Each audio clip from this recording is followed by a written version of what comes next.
دادگاه عالی تاجیکستان روز 18 مارس سال 2024 بررسی پرونده ربودن و قتل معاون اول رئیس آریان بانک شورت اسمت اللهیف را به پایان رسانده.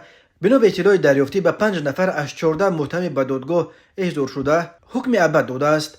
صدور یک باره 5 حکم عمرباد برای یک جنایت در تاریخ دادگاه‌های تاجیکستان امر بی‌سابقه بوده بار اول صورت می‌گیرد. 9 متهم دیگر به مهلت از 1 تا 8 سال محکوم به زندان شدند.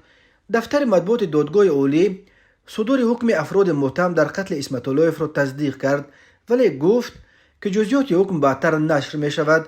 ولی دو منبع علیحده به رادیوی آزادی گفتند که دادگاه عالی به این 5 نفر حکم عمرباد داد: دلشاد سید مرادوف، قمر عزیزوف، اکبر احمدوف، بختاور سفروف و شاروخ خوجایف.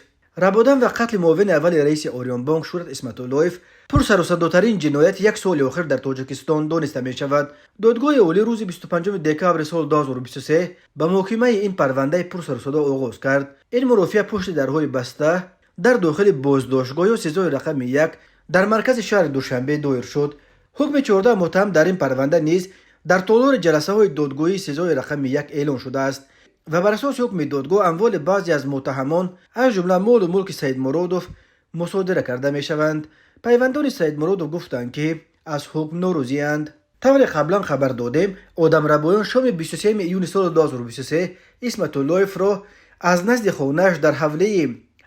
خانه‌اش در محله 8 مارت پایتخت به ماشین بار کرده به یک منزل از قبل اجاره گرفته در دهه شاداب جماعت چهارباغ نویای ورزو بردند.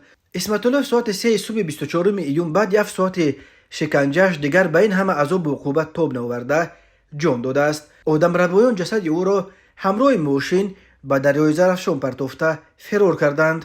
جسد اسمت اللهیف را بعد 50 روز جستجو روز 12 آگوست از موضع سرزم پنجکین پیدا کرده. روز 3 آگوست بعد انجام تشخیص دنکه از جمله در یک تشخیصگاه مسکو در آرامگاه سر آسیای شهر دوشنبه به خاک سپردند.